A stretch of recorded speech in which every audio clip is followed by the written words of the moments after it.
We are exposing the deep, dark side of one of my favorite TV couples. Guys, that would be Chip and Joanna Gaines from Fixer Upper. I love this couple so much and they seem to be so amazing on TV. However, they have had some pretty weird things go on off camera that is pretty shocking. So without further ado, here is the truth on Chip and Joanna Gaines from Fixer Upper. Chip and Joanna skyrocketed to stardom with their show Fixer Upper on HGTV in 2013. Almost overnight, Chip and Jo went from an unknown married couple living in Waco, Texas, to two of the most famous people in America. Literally, everyone knows them. Everyone loved them. They're quirky, they're weird, they're cute. I don't know. Everyone just loves them. Me personally, I wish I had someone like her. They're just an amazing couple, and I love to watch them. However, like I said, the show aired in 2013, but after that show aired, a ton of stuff went down off camera. The thing I do have to say before is they've been in business for years and years and years. When they first met, Chip was like flipping houses. He was doing like landscaping stuff. He's always been an entrepreneur. And then Jo was working for her dad at his tire shop. And then when they actually got married, she started her own store. So they've been working for years and years and years on their own, doing their own thing. And that is where things kind of get a little bit weird. Because if you didn't know, Chip and Jo were not 100% self-made like it always kind of sounded in their books and whatnot. In fact, they had two business partners in their company, Magnolia Real Estate Company, before Fixer Upper even premiered. And what is even more bizarre and shocking, you guys, was that in 2017, two of those business partners ended up suing Chip for $1 million.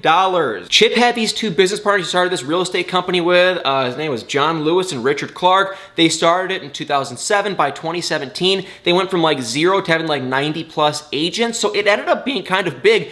It's like, it sounds like, okay, that's huge, 90 agents. I know for a fact having 90 agents in a real estate company is huge.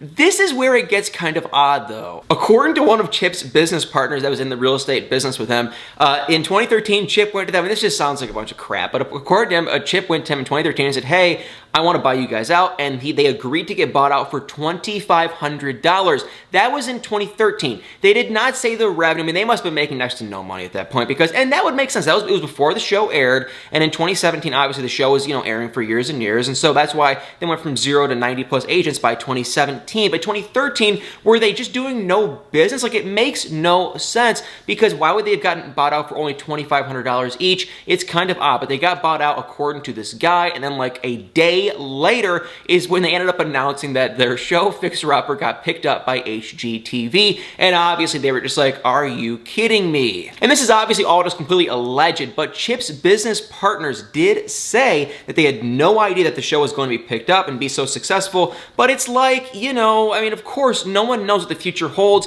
If they were holding that secret, then I kind of see why they'd be mad, but it's like, they didn't know. The show could have gotten picked up and been a complete flop. So it is kind of like you have to look at both ways. They were taking a risk. No one knew how successful that show was going to be. But believe it or not, guys, it gets crazier because these two same people just did not have enough of just bothering Chip, and they ended up going back to him and suing him, but this time for fraud, and immediately Chip's attorney just reached out and said it's meritless, it's pointless, it's not going to go anywhere. And believe it or not, guys, even though Chip and Joanna, for the most part, stayed pretty positive on social media, Chip actually did respond. And Chip said this. He tweeted, FYI, I've had the same cell number for 15 years, the same email for 20 years, and no one called or emailed. 4 years later, and, quote, friends reached out via a lawsuit.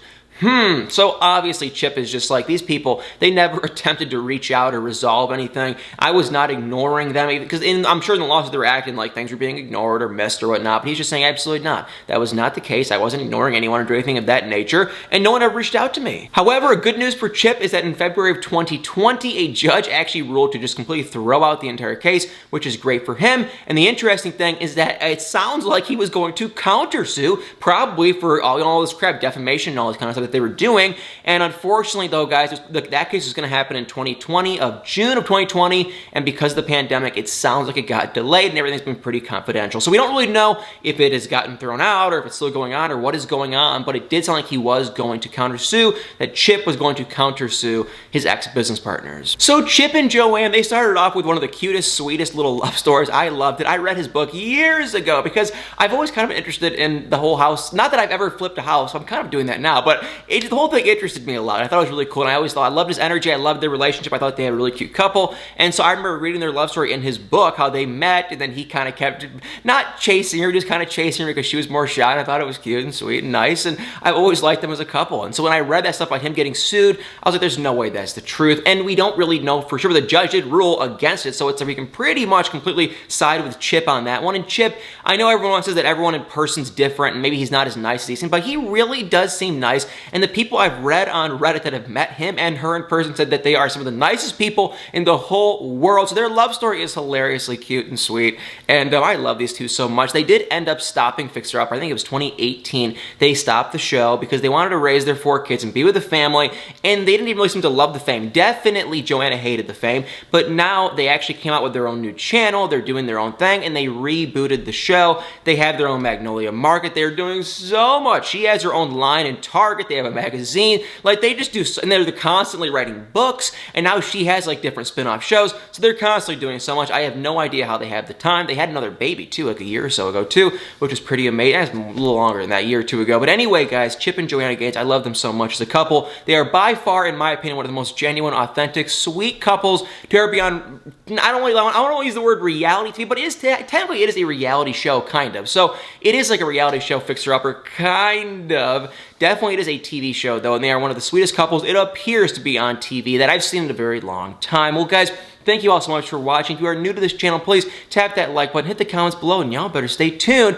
for many more videos.